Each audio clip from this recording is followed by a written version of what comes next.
भारत आणि ब्रिटनमध्ये मुक्त व्यापार करार, पंतप्रधान मोदी आणि यूकेच्या पंतप्रधानांची फोनवरून चर्चा, मुक्त कराराच्या माध्यमातून गुंतवणूक आणि रोजगार वाढणार.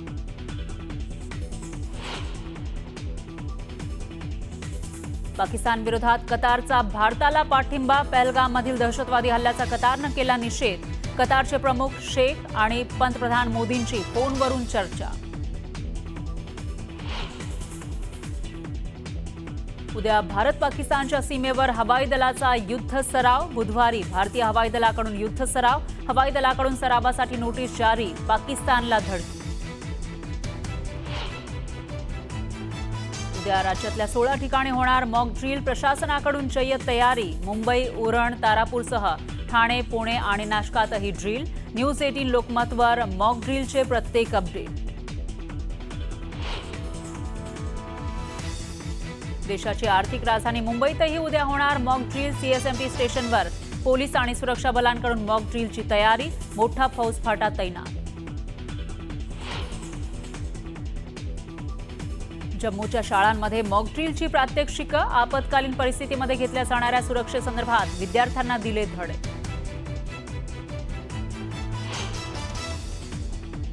जम्मू काश्मीरमधील बागलिहार बरोबरच सलाल धरणाचे दरवाजेही बंद, चिनाब नदीवरील धरणाचे दरवाजे बंद केल्यानं पाकिस्तानला जाणारं पाणी रोखलं गेलं. पालिका निवडणुकांचा मार्ग मोकळा, 4 महिन्यांच्या आत स्थानिक स्वराज्य संस्था निवडणुका घेण्याचे सुप्रीम कोर्टाचे निर्देश, तर निवडणुकीत महायुती एकत्र लढेल, मुख्यमंत्री फडणवीसांचं विधान. अहिल्यानगरच्या चौंडीमध्ये राज्य मंत्रिमंडळाची बैठक, 5,503 कोटींच्या जीर्णोद्धार प्रकल्पांना मान्यता, मुख्यमंत्री फडणवीसांची घोषणा.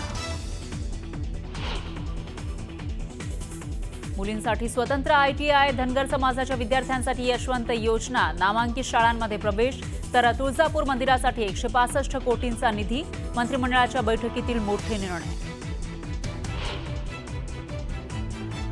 8 मे रोजी मुंबई विमानतळ 6 तास बंद राहणार, मान्सूनपूर्व देखभाल दुरुस्तीच्या कामासाठी सकाळी 11 ते संध्याकाळी 5 वाजेपर्यंत रनवे बंद. मुंबई आणि परिसरात वादळी वाऱ्यासह पावसाच्या जोरदार सरी, वादळी वाऱ्यामुळे अनेक ठिकाणी झाडं कोसळण्याच्या घटना. आणि मनमाड, नांदगाव, येवल्यासह चांदवडमध्ये वादळी वाऱ्याचा, अवकाळी पावसाचा कहर, पावसासोबत जोरदार गारपीट, घरांसह शेतीचंही नुकसान, वीज पुरवठा खंडित.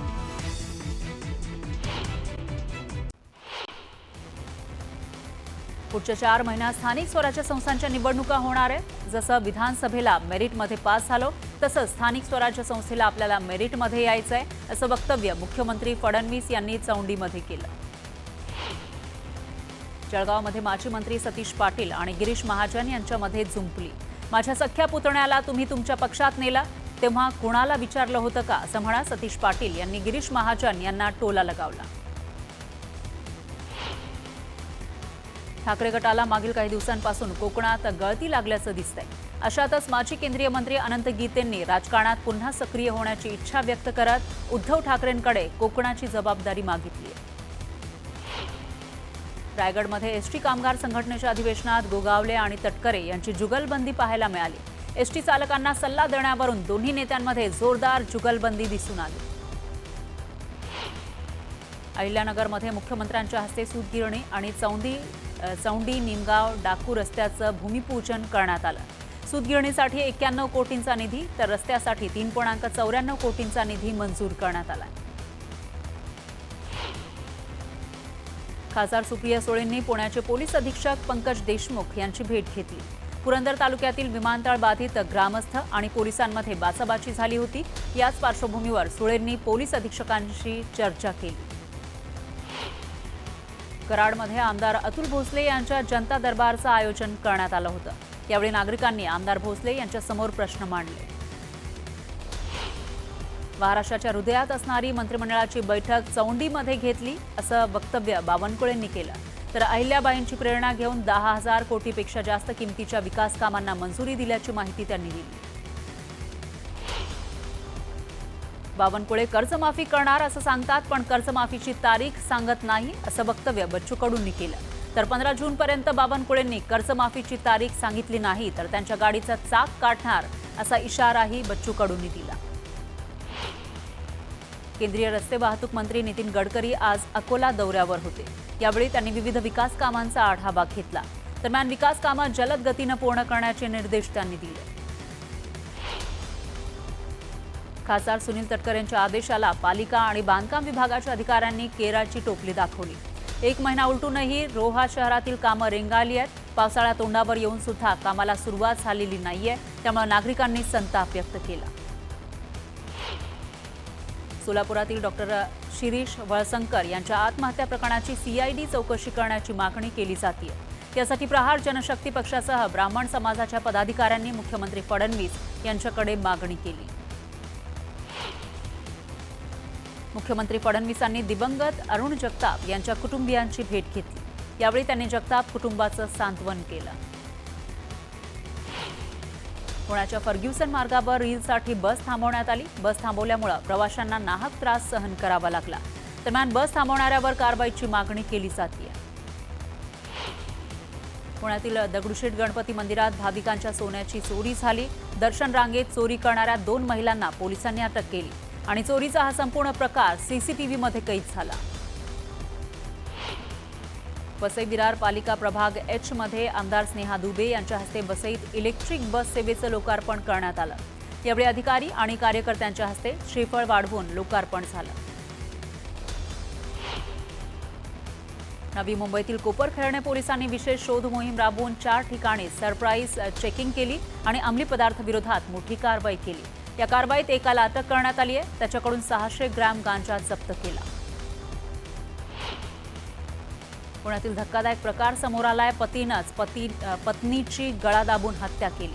यावेळी पत्नीच्या मृतदेहाची विल्हेवाट लावण्यासाठी चक्क दुचाकीवरून प्रवास केला, पण पोलिसांनी त्याला अटक केली. हत्येचं कारण मात्र अस्पष्ट आहे. मनमाडमध्ये सलग दुसऱ्या दिवशी वादळी वाऱ्यासह जोरदार गारपीट झाली. मनमाड, नांदगाव, येवला आणि चांदवड शहरासह ग्रामीण भागाला पावसानं झोडपून काढलं. वादळी वाऱ्यामुळे काही ठिकाणी झाडं उन्मळून पडली तर घरांवरील पत्रेही उडून गेले. सिल्लोड तालुक्यासह सोयगाव तालुक्यामध्ये वादळी वारा आलेला होता आणि जोरदार पाऊस पडला. काही ठिकाणी गारपीट सुद्धा झाली तर सिसारखेडा इथं वीज पडली, त्यामुळे एका युवकाचा मृत्यू झाला. पालघर जिल्ह्यातही अवकाळी पावसानं हजेरी लावली. वाणगाव, चिंचणी, बोईसर, चारोटी आणि कासा परिसरात वादळी वारा आणि विजांच्या कडकडाटासह झालेल्या पावसामुळे शेतकऱ्यांचे आणि त्याचबरोबर वीट उत्पादकांचं मोठं नुकसान झालंय. जळगावच्या भडगाव तालुक्याला वादळी वाऱ्यासह गारपिटीचा तडाखा बसलाय. काठोली इथं वादळी वाऱ्यामुळे मंडप उडाला तर गुढे गावात केळी, लिंबू आणि कांद्यासह इतर पिकांचं मोठं नुकसान झालं. जळगाव शहरात वादळी वाऱ्यासह जोरदार गारपीट झाली. गारपिटीमुळे कापसासह मक्याला फटका बसण्याची शक्यता आहे, त्यामुळे शेतकऱ्यांच्या चिंतेत भर पडली. जळगावच्या 40गाव शहरासह ग्रामीण भागात सलग दुसऱ्या दिवशी जोरदार अवकाळी पाऊस झाला. उन्हाळी कांदा काढणीच्या अंतिम टप्प्यावर असताना अवकाळीचा तडाखा बसलाय, त्यामुळे कांदा उत्पादक शेतकरी हवालदिल झाला. नांदेडमध्ये वादळी वाऱ्यामुळे केळीचं मोठं नुकसान झालं. बेटसांगवी, कपिलेश्वर, मोहपूर, सांगवी, गंगाबेट, दगडगाव आणि पिंपळगावात केळीच्या बागा उद्ध्वस्त झाल्या. तर आमदार आनंद बोंढारकर यांनी नुकसानीची पाहणी केली. नाशिकच्या चांदोरी सायखेडामध्ये गारपिटीसह अवकाळी पावसानं जोरदार हजेरी लावली. पावसामुळे नागरिकांना उकाड्यापासून काहीसा दिलासा मिळाला. दरम्यान शेती पिकांचं नुकसान झालं, त्यामुळे शेतकरी हवालदिल झाला. नंदुरबार जिल्ह्यामध्ये अवकाळी पावसामुळे जोरदार नुकसान झाल्याची माहिती आहे. जोरदार अशी हजेरी या पावसानं लावली होती, यामुळे शेती पिकांचं नुकसान होणार असल्यानं शेतकऱ्यांमध्ये चिंतेचं वातावरण आहे. दरम्यान पुढील 5 दिवस पावसाचा अंदाज वर्तवण्यात आलाय. बुलढाणा जिल्ह्यामध्ये अवकाळी पावसामुळे जनजीवन विस्कळीत झालं. अनेक ठिकाणी गारपीट झाली, यामुळे फळबागांना मोठा फटका बसला. बीडच्या टाकरवन परिसरात वादळी वाऱ्याचा आंबा उत्पादकांना मोठा फटका बसलाय, त्यामुळे आंबा उत्पादक शेतकऱ्यांचं आर्थिक नुकसान झालं. तर नुकसान भरपाई देण्याची मागणी या शेतकऱ्यांनी केली. अहिल्यानगर जिल्ह्यात अवकाळी पावसानं हजेरी लावली. कोपरगाव, राहात, राहुरी आणि तालुक्यांना अवकाळीसह गारपिटीचा चांगला तडाखा बसलेला आहे. त्यामुळे फळबागांसह कांदा उत्पादकांची चिंता वाढली. हिंगोली जिल्ह्यामध्ये झालेल्या वादळी वाऱ्यासह अवकाळी पावसामुळे केळी पिकाचं मोठं नुकसान झालंय. तोडणीला आलेली केळीची बाग आडवी झाली, त्यामुळे शेतकरी हवालदिल झालाय. जळगाव जिल्ह्यातील पारोळा, अमळनेर, चाळीसगाव या तालुक्यामध्ये गारपिटीसह अवकाळी पावसानं धुमाकूळ घातला. त्यामुळे केळी, ज्वारी, मकासह बाजरी पिकाचं मोठं नुकसान झालं. गारांमुळे 70% पिकांचं नुकसान झालंय, तर केळीचे घड सुद्धा जमीनदोस्त झाले. बीड जिल्ह्याला अवकाळी पावसानं झोडपून काढलं, तर अनेक ठिकाणी गारपिटीचाही तडाखा बसला. अवकाळी पावसामुळे शेतातील पिकांचं नुकसान झालंय, त्यामुळे शेतकरी संकटात सापडलाय. वाशिम जिल्ह्यात वाढत्या तापमानामुळे पाणी साठ्यामध्ये मोठी घट झाली आहे. त्यामुळे नागरिकांना पाण्यासाठी टँकरवर अवलंबून राहावं लागतंय. टँकरचं पाणी विकत घ्यावं लागत असल्यानं नागरिकांच्या खिशाला कात्री बसतीये. दरम्यान ठोस उपाययोजना करण्याची मागणी नागरिकांनी प्रशासनाकडे केली आहे. वर्ध्यातील ग्रामीण भागामध्ये पाणी टंचाईच्या भीषण झळा बसतायत. पाणी टंचाईवर तोडगा काढण्यासाठी 33 विहिरींचं अधिग्रहण करण्यात आलं. कारंजा, हिंगणघाट तालुक्यामध्ये सर्वाधिक विहिरींचं अधिग्रहण झालं. चंद्रपूरच्या पालगाव परिसरात 40 वर्षांपासून रस्ता प्रलंबित आहे. त्यामुळे अल्ट्राटेक कंपनीच्या कार्यालयासमोर नागरिकांनी आंदोलन केलं. तातडीनं रस्ता तयार करण्याची मागणी या नागरिकांनी केली. अमरावतीमध्ये कर्जमाफीसाठी स्वाभिमानी शेतकरी संघटनेनं आंदोलन केलं. तातडीनं कर्जमाफी करावी अशी मागणी या शेतकऱ्यांनी केली. सांगलीच्या विटा शहरात विविध प्रश्नांसाठी भाजपनं धूळफेक मोर्चा काढला. या मोर्चामध्ये मोठ्या संख्येनं भाजपचे पदाधिकाऱ्यांनी सहभाग घेतला, तर तातडीनं मागण्या पूर्ण करण्याची मागणी केली. सांगलीच्या कामेरीमध्ये भैरवनाथ यात्रेचं आयोजन करण्यात आलंय. यात्रेत बगाड पळवण्यात आले. बगाडाच्या फेऱ्या पाहण्यासाठी नागरिकांनी मोठी गर्दी केली. केरवाडा शिरोडा इथं श्रीदेवी माऊलीचा प्राणप्रतिष्ठापना सोहळा पार पडतोय. या सोहळ्यानिमित्त 2 ते 7 मे या कालावधीमध्ये अन्नदान आणि विविध धार्मिक कार्यक्रमांचं आयोजन केलं जातं. तर परिसरातील भाविक दर्शनासाठी मोठी गर्दी करताना दिसतायत. तुळजाभवानी मातेच्या चरणी 101 किलोच्या केशर आंब्याची आरास करण्यात आली. भरघोस उत्पादन मिळाल्यानं भक्तांना देवीच्या चरणी आंब्याचा प्रसाद अर्पण केला. जळगावच्या नशिराबादमध्ये श्री प्राणप्रतिष्ठा सोहळ्यानिमित्त मिरवणूक काढण्यात आली.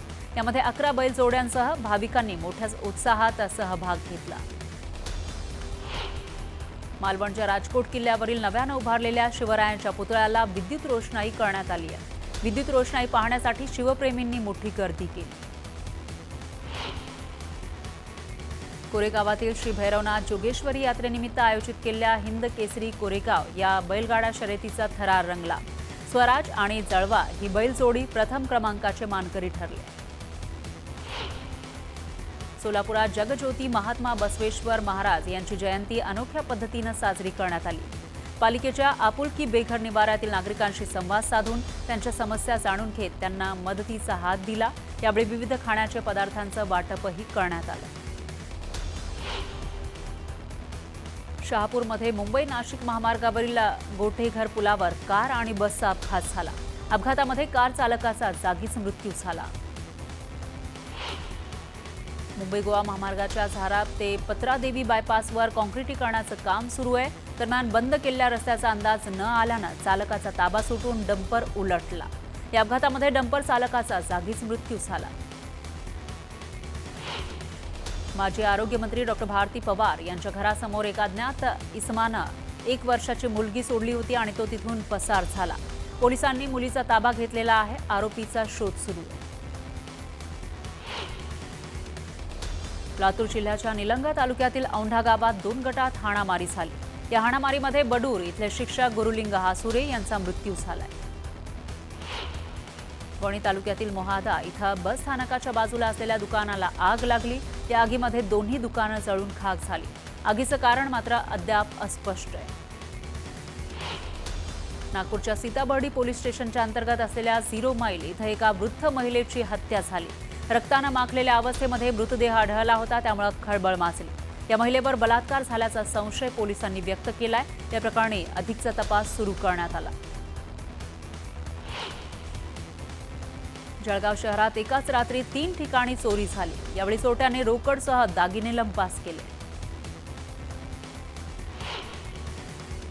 नागपूरमध्ये प्रवाशांची दागिने चोरी करणाऱ्या टोळीला पोलिसांनी अटक केली आहे। अटक केलेल्या 4 ही महिला गुजरातच्या असल्याची माहिती आहे। दरम्यान या महिलांकडून पोलिसांनी मुद्देमाल जप्त केला। भिवंडी तालुक्यातील कुरुंद गावातील गोदामाच्या पार्किंगमध्ये उभ्या असलेल्या 3 कंटेनर ट्रकला आग लागली आणि 3ही ट्रक जळून खाक झाले। यावेळी पार्किंगमधील 15 ट्रक वाचवण्यात यश आलं। नागपुरातील गांधीबाग पुतळा परिसरातील कापडाच्या दुकानाला भीषण आग लागली। या आगीमध्ये दुकानातील साहित्य जळून खाक झालं। शॉर्ट सर्किटमुळे आग लागल्याचा अंदाज आहे। गोंदियामध्ये साईनगर शिर्डी एक्सप्रेसमधून पोलिसांनी गांजा जप्त केला। यावेळी पोलिसांनी ट्रॉली बॅगमधून 2 किलो 205 ग्रॅम गांजा जप्त केला। दरम्यान अज्ञाताविरोधात गुन्हा दाखल करण्यात आला। जालन्यात मोकाट कुत्र्यांनी उच्छाद मांडलेला आहे। भटक्या कुत्र्यांच्या हल्ल्यामध्ये 8 वर्षीय चिमुकलीचा मृत्यू झाला। गांधीनगरमधील ही घटना आहे आणि या घटनेनंतर नागरिकांनी संताप व्यक्त केला।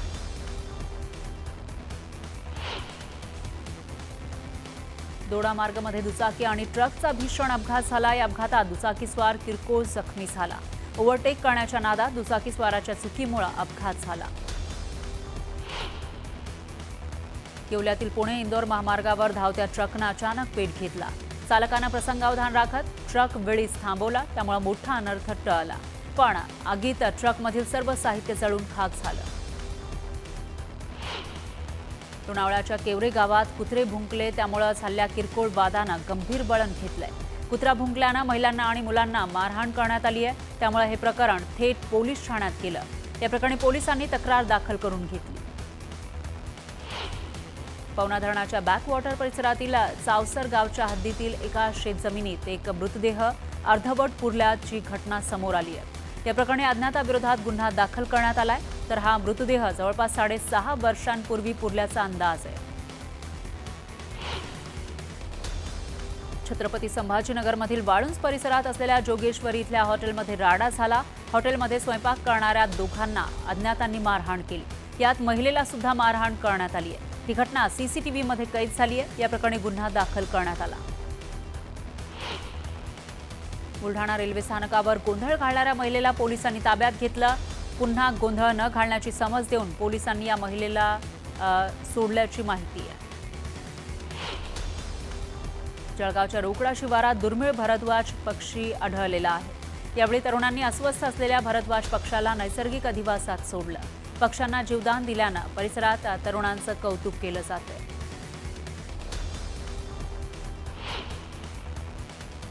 यानंतर पाहूयात एक स्पेशल रिपोर्ट। राज्यातील स्थानिक स्वराज्य संस्थांच्या निवडणुकांचा मार्ग आता मोकळा झाला आहे। येत्या 4 आठवड्यांमध्ये नोटिफिकेशन जाहीर होणार आहे आणि सप्टेंबरच्या आत निवडणुका घेण्याचे निर्देश देण्यात आले। या निवडणुका 2022 पूर्वीच्या ओबीसी आरक्षणाच्या निकषांवरून घेतल्या जातील। पालिका निवडणुकीचा मार्ग मोकळा। 4 आठवड्यात निवडणुकांबाबत निर्णय घ्या। सुप्रीम कोर्टाचे महत्त्वाचे आदेश। मुंबई, ठाणे, पुणे, नाशिकसह राज्यातल्या महत्त्वाच्या महापालिका, जिल्हा परिषदा आणि नगरपालिकांच्या निवडणुका रखडलेल्या आहेत। गेल्या जवळपास 2.5 ते 3 वर्षांपासून या निवडणुका प्रलंबित असून राज्यात प्रशासक राज सुरू असल्याची टीका केली जाते। स्थानिक स्वराज्य संस्थांच्या याच निवडणुकांबाबत याचिकेवरती सुप्रीम कोर्टात सुनावणी पार पडली। या सुनावणीत 4 आठवड्यांच्या आत स्थानिक स्वराज्य संस्थांच्या निवडणुका जाहीर करा, तसंच 4 महिन्यांच्या आत निवडणुका पार पाडा असे आदेश सर्वोच्च न्यायालयाकडून दिले गेले। त्यामुळे मुंबईसह राज्यातील महत्त्वाच्या महापालिकांमध्ये निवडणुकांचा मार्ग आता मोकळा झालाय। ज्या स्टेजवर राज्य निवडणूक आयोग आज आहे त्या स्टेजवरची नोटिफिकेशन त्यांना 4 आठवड्यांच्या आत काढावं लागेल आणि पुढची जी प्रोसेस आहे ती 4 महिन्यांच्या आत पूर्ण करावी लागेल। आता याचा अर्थ असा आहे की आजपासून 1 महिन्यांच्या आत म्हणजे साधारणतः आज आहे 6 मे 6 जून म्हणजे पावसाळा लागण्याच्या आत यांना सगळे नोटिफिकेशन जे त्यांचे राहिलेले ते सगळेच्या सगळे पूर्णपणे काढायलाच लागतील. ओबीसी आरक्षणासंदर्भात 2022च्या आधीची परिस्थिती जी होती तीच परिस्थिती कायम ठेवावी असंही सुप्रीम कोर्टानं म्हटलंय. पूर्वी ओबीसीना आरक्षण होतं, भटक्या विमुक्तांना आरक्षण होतं, बाठिया कमिशनच्या अगोदर. त्याप्रमाणे सगळ्या ओबीसी आणि भटक्या विमुक्तांना या पुढच्या निवडणुकांमुळे मध्ये आरक्षण मिळणार असं सुप्रीम कोर्टाने आज जजमेंट दिलं. आणि त्यामुळे जसा निवडणुकीचा मार्ग मोकळा झाला त्याचप्रमाणे आमच्या आरक्षणाचा सुद्धा मार्ग मोकळा झाला. येणाऱ्या काळामध्ये जवळजवळ 4 आठवड्यामध्ये इलेक्शन नोटिफाय करा आणि तुमच्या 4-5 महिन्यामध्ये इलेक्शन्स घ्या. त्याच्यामध्ये जर अडचण असली आणि त्याच्यामध्ये जर मुदतवाढ पाहिजे असेल तर त्यासाठी पुन्हा आपण कोर्टामध्ये येऊ शकता हे सुद्धा त्यांनी म्हटलेलं आहे. आणि त्यानुसार ज्या येणाऱ्या काळामध्ये आता जसं पूर्वीचं 27% आरक्षण महाराष्ट्रामध्ये सर्व निवडणुका होत होत्या त्याच पद्धतीच्या निवडणुका यावर्षी सुद्धा येणाऱ्या काळामध्ये होणार आहेत. 4 महिन्यात निवडणुकीची प्रक्रिया संपन्न व्हायला हवी असे निर्देश सर्वोच्च न्यायालयाच्या खंडपीठाकडनं दिले गेले. सुप्रीम कोर्टाच्या निर्देशांनंतर राज्यात पुन्हा एकदा निवडणुकांची रणधुमाळी सुरू होणार आहे. स्वराज्य संस्थेच्या निवडणुकीत महायुती एकत्रित असेल. काही एखाद्या ठिकाणी एखादा वेगळा निर्णय स्थानिक स्तरावर होऊ शकतो, पण ओव्हरऑल पॉलिसी म्हणून महायुती एकत्रित लढेल. ही महापालिका अस्तित्वात नसल्यामुळे या शहरांना कशी दुर्गती प्राप्त झाली आहे, पण हा निकाल आलेला आहे. या निकालाचं आम्ही स्वागत करतो. 4 महिन्यात निवडणुका घ्यायच्या आहेत आणि आमचा युद्ध सराव आधीच झालेला आहे. सुप्रीम कोर्टाच्या आदेशामुळे आता निवडणूक आयोगाला निवडणुकीबाबतचा कार्यक्रम जाहीर करावा लागणार असून 4 महिन्यात निवडणुका होतील हे निश्चित आहे. त्यामुळे राज्यात लवकरच स्थानिक स्वराज्य संस्थांच्या निवडणुकांचं बिगुल वाजेल. Bureau report, news 18 Lokmat.